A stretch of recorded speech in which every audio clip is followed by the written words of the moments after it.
we are staying healthy this holiday season with tasty party food that won't add on to pounds.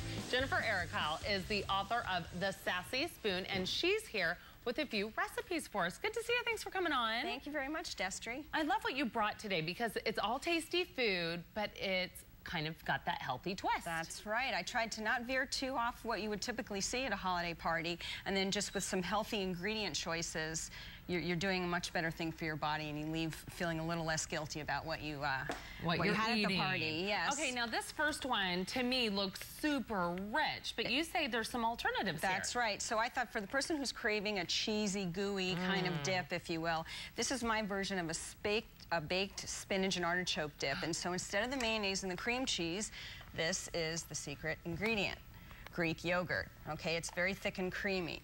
Okay, so you put, right in here, you put Greek yogurt. Right, and feta cheese is the cheese I use. It's because feta cheese is a very strong cheese, so you don't need to use a whole lot of it. So that's when you get it more very flavorful. Can you use the light feta? Because I've seen that in the I've used stores. the reduced fat feta, absolutely, especially when you're cooking. There's no reason not to use that. Okay, great. It's artichoke, Grey Poupon, any kind of a Dijon mustard adds a really nice piquant flavor to that, along with some of my favorite spices, cumin, black pepper, and paprika. And of course, garlic. You throw that all in, and there you go. And is it what, like half the fat?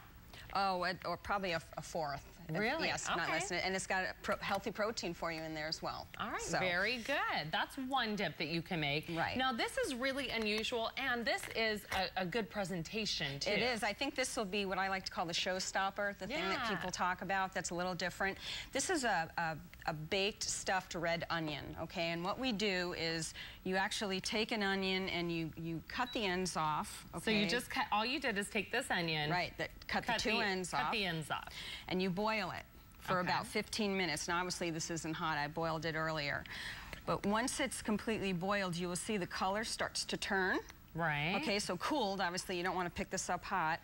You then, because you cut the edges off, can actually squeeze out the inside.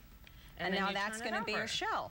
So this part of the onion is what you chop up very finely, saute with some olive oil, garlic, and then in a mixing bowl, you'll just combine ingredients. Some breadcrumbs, which are homemade breadcrumbs, by the way, from leftover garlic bread, if you can believe it. Oh, very good. Some feta cheese. Okay.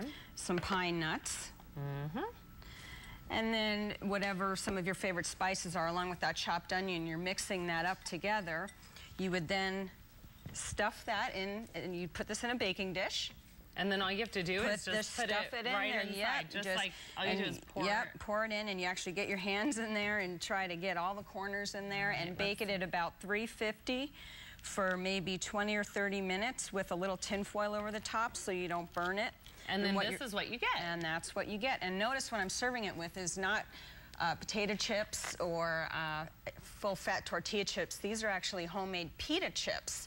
So you can just take some pita bread. So you made them by yourself? I did. I bought these in the store, and actually they can be kind of expensive. This is kind of a lower-cost alternative. You just get the pita bread. And healthier for you, too, because it's baked, but also you can monitor how much olive oil you use. So I like to take a paintbrush, put olive oil and garlic in a little bowl like this, and just paint it on the little triangles and bake it in the oven. And so now you've got a healthy chip and dip there. And finally, for the sweet tooth, yes, and it is so delicious. That actually is, again, Greek yogurt is the base. And then to the right, you see some of the ingredients. I included cranberries. We've got some agave syrup to sweeten it, because fresh cranberries are actually quite tart by themselves. So some agave syrup, cinnamon, and cloves, and it's delicious. And you mix that together, and Greek yogurt has so much protein, so that's terrific. Great for the kids, too. Great. And there you've got your sweet, your savory, and your cheesy. All right. Thanks so much for joining us. The book, everyone, is called The Sassy Spoon. For more information, all you have to do is go to sassyspoon.com. You can find these recipes and a whole lot more.